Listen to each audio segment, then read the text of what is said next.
Sudah gagal ginjal kronis itu harus rutin reguler, paling tidak Rutin. 2 kali seminggu. 2 kali seminggu. 2 kali seminggu itu berat itu. Nah, itu biaya kalau normal tuh berapa Pak sekali cuci darah? Di sini di rumah sakit kita ini antara 1.400.000 sampai 1.500.000. Orang-orang atau pasien cuci darah itu sudah tua gitu.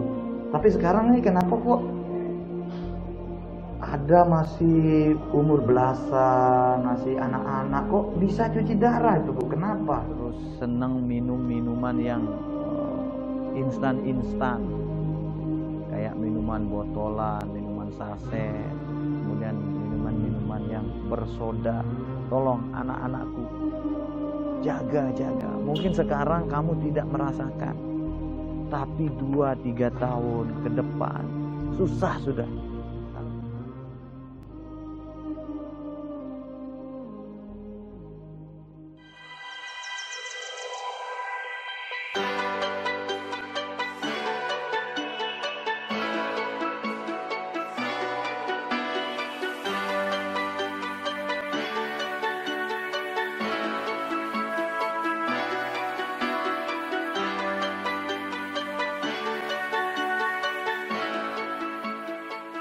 Assalamualaikum warahmatullahi wabarakatuh, para penikmat jalan tengah di mana saja berada.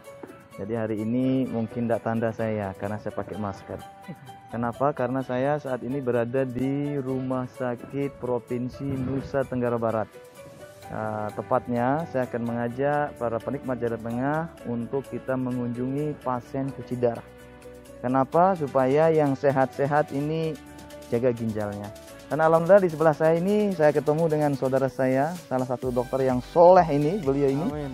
Tercermin dari wajahnya. Nah, beliau ini spesialisnya di pencernaan, Pak ya. Nah, insya Allah di tayangan berikutnya kita akan banyak berdiskusi tentang pencernaan dengan beliau. Oleh karena itu tetap nikmati tayangan-tayangan kami di Jalan Tengah Inspiratif YouTube channel. Insya Allah ini akan terus memberikan edukasi, informasi yang berharga. Kalau Anda merasa ini berharga untuk memberikan apresiasi dan dukungan kepada kami, ingat share, like, subscribe. Nah, mari kita masuk ke dalam.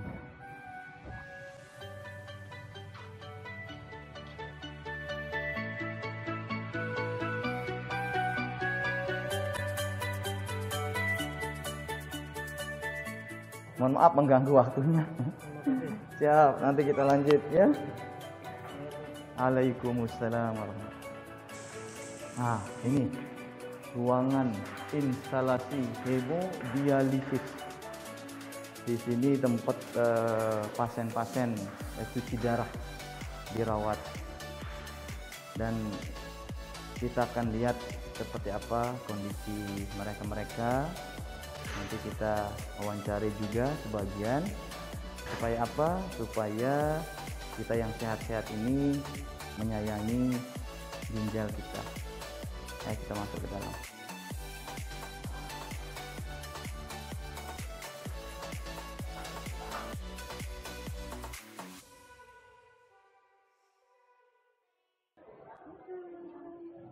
Assalamualaikum warahmatullahi wabarakatuh. Sampai dicabut. Oh, lanjut. Ya. Siap.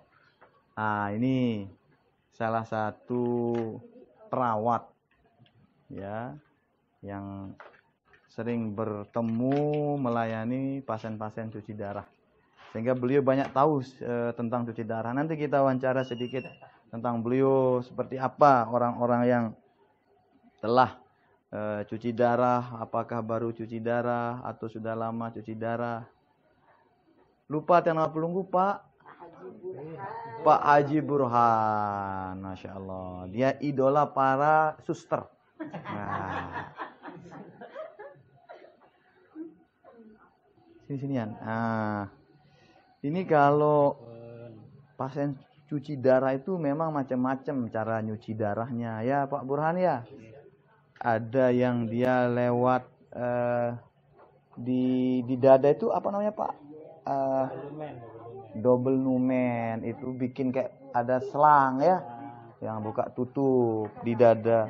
Ada yang dipasangkan ini selang tapi di dalam, namanya apisan. Ini sudah supaya tujuannya jangan sering-sering menusuk ke pembuluh darahnya ya. Ya, dibikinkanlah selang kayak gini supaya selangnya yang ditusuk. Tapi tetap saja kulitnya yang sakit, Pak ya. Pembuluh darah sebenarnya bukan selang.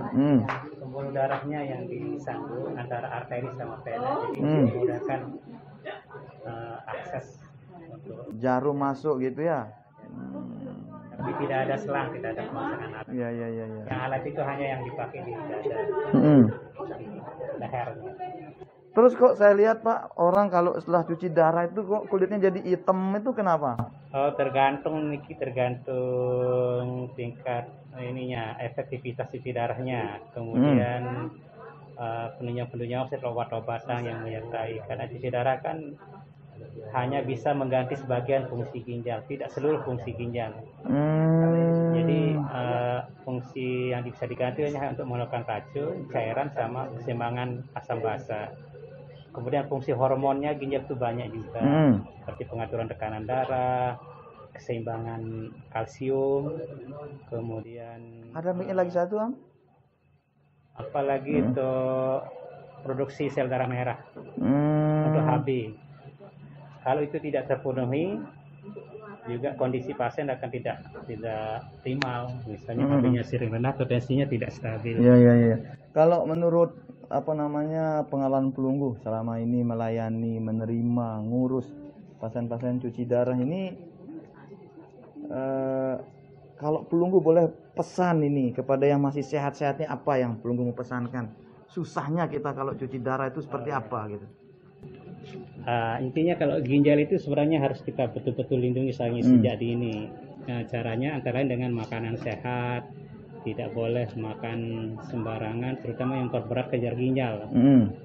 Makanan-makanan yang memperberat kejar ginjal itu tinggi protein, ya, itu sangat berat untuk ginjal. Terutama makanan-makanan yang siap saji, kemudian minuman-minuman kemasan yang banyak warna-warninya itu juga memperberat kejar ginjal. Nah, jadi supaya ginjal kita sehat ya harus betul-betul diperhatikan dari sisi makanan dan minum yang kita makan. Demikian juga kalau dari obat-obatan, tidak boleh juga mengkonsumsi obat-obat yang sembarangan. Umumnya pas obat-obat yang pengurang rasa sakit, penghilang rasa sakit itu juga akan meracuni atau memperberat kerja ginjal. Itu harus dihindari untuk menjaga kesehatan ginjal. Ya. Karena kalau sampai nanti orang perlu cuci darah gitu ya, karena sudah ginjalnya tidak berfungsi dengan baik, kan pertama harus rutin Pak ya? Ya, kalau sudah gagal ginjal kronis itu harus rutin, reguler, paling tidak 2 kali seminggu. 2 kali seminggu. 2 kali seminggu itu berat itu. Itu biaya kalau normal tuh berapa Pak sekali cuci darah? Di sini di rumah sakit kita ini antara 1.400.000 sampai 1.500.000 per sekali cuci darah. Cuci darah. Gitu. Bisa pakai BPJS? Alhamdulillah sih sekarang bisa BPJS sudah bisa. Kalau pakai BPJS gratis sama sekali? Gratis. Tapi katanya kalau pakai BPJS itu ada semacam tabungnya ya, tidak sekali pakai buang, bisa dipakai lagi gitu? Ya, kalau untuk BPJS memang dia karena asuransi, jadi dia hanya bisa untuk menanggung 1 kali tabung ginjal itu untuk 5 kali pemakaian.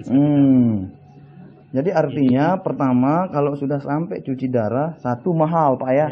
Mahal, 1.400.000 sekali cuci darah. Cuci darah 1.400.000. Ya. Sebelum lagi kalau ada obat-obat pendamping nanti yang seperti saya ceritakan tadi kan tidak cukup fungsi ginjal ini hanya cuci darah.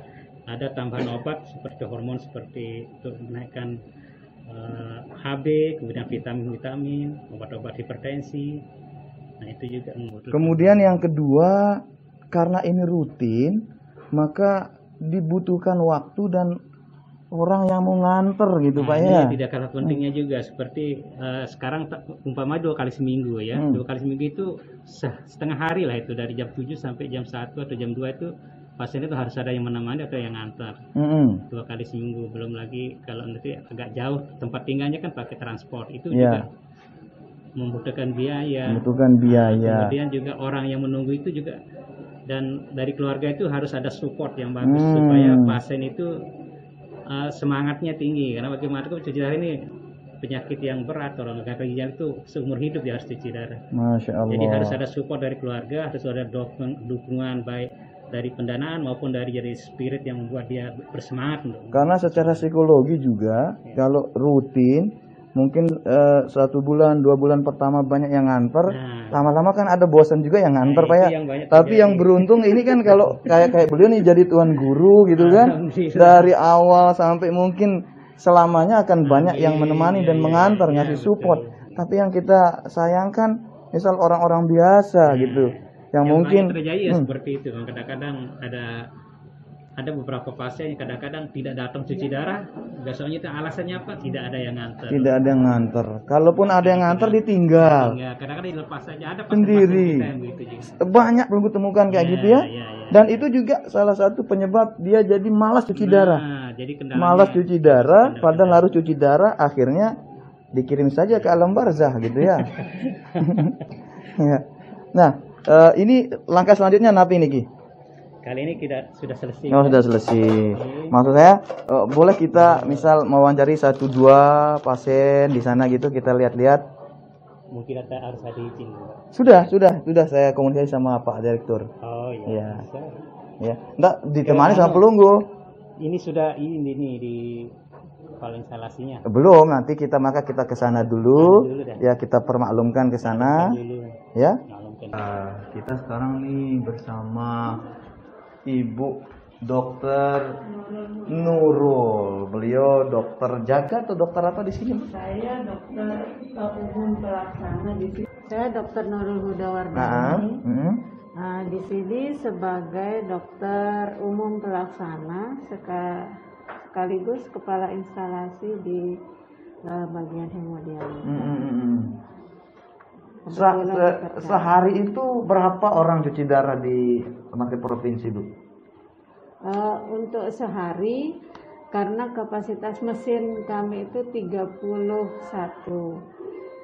Itu dibagi dalam 2 shift kalau sehari, jadi sekitar 50 sampai 60 pasien. Sedangkan orang yang butuh dicuci darahnya lebih dari itu, nggih? Lebih. Sekarang kami punya daftar antrean untuk yang mendaftar baru, karena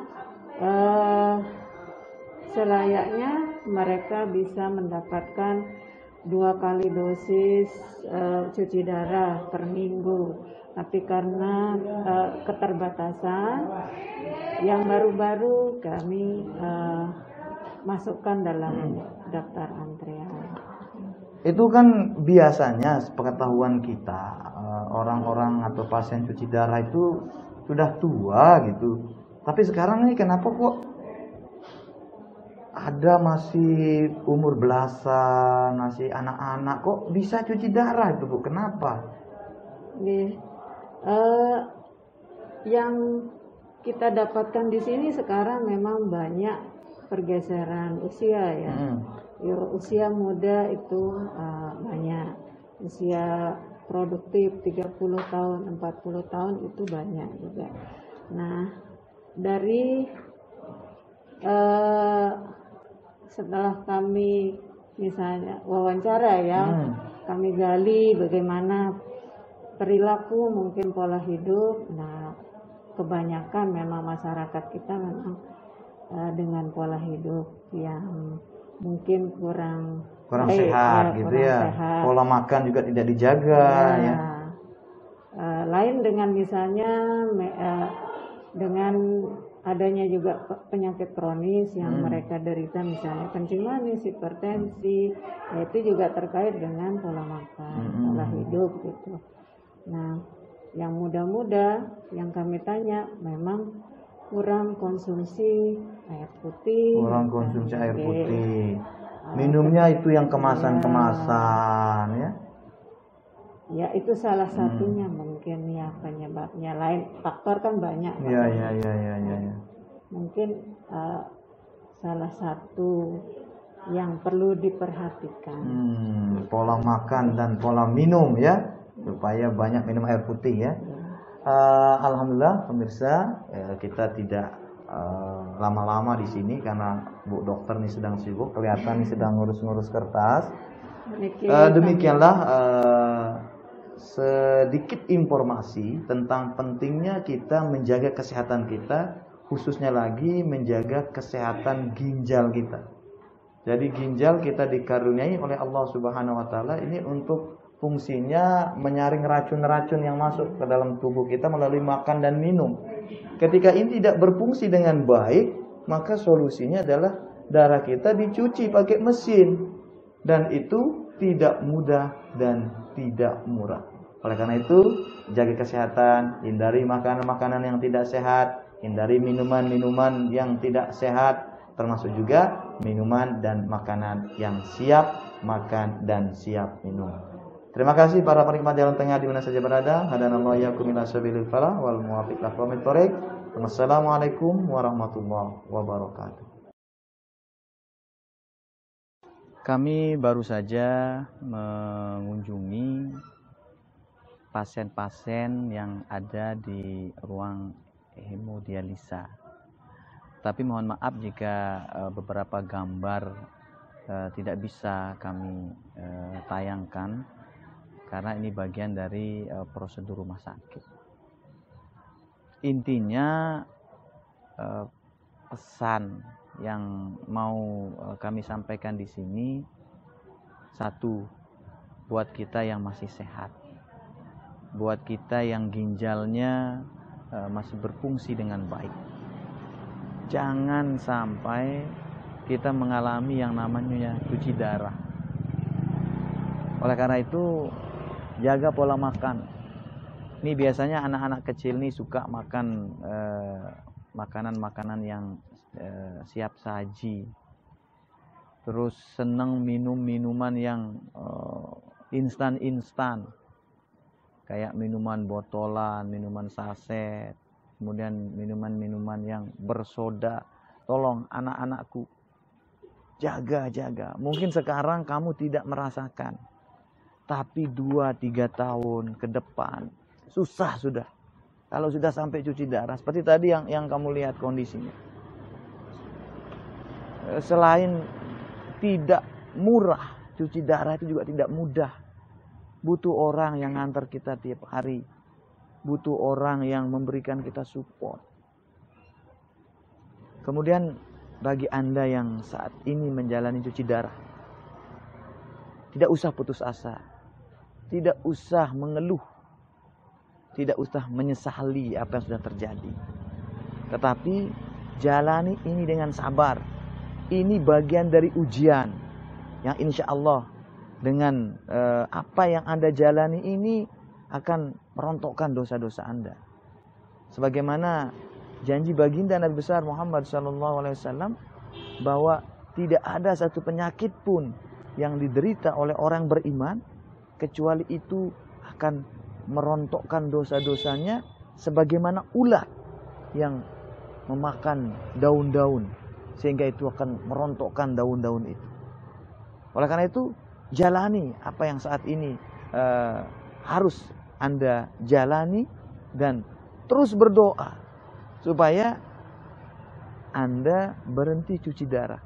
Dan doa kami semua juga, walaupun mungkin secara medis mengatakan bahwa cuci darah itu tidak bisa berhenti, tetapi tidak ada yang tidak mungkin. Selalu ada keajaiban. Jaga ginjal Anda bagi yang sehat, bagi yang sudah kedung cuci darah. Jalani ini sebagai sebuah ujian yang akan mendapat pahala dan mengangkat derajat Anda semua. Terima kasih. Hadanallah wa iyyakum ila sabilil falah wal muwaffiq aqwamit thoriq. Wassalamualaikum warahmatullahi wabarakatuh.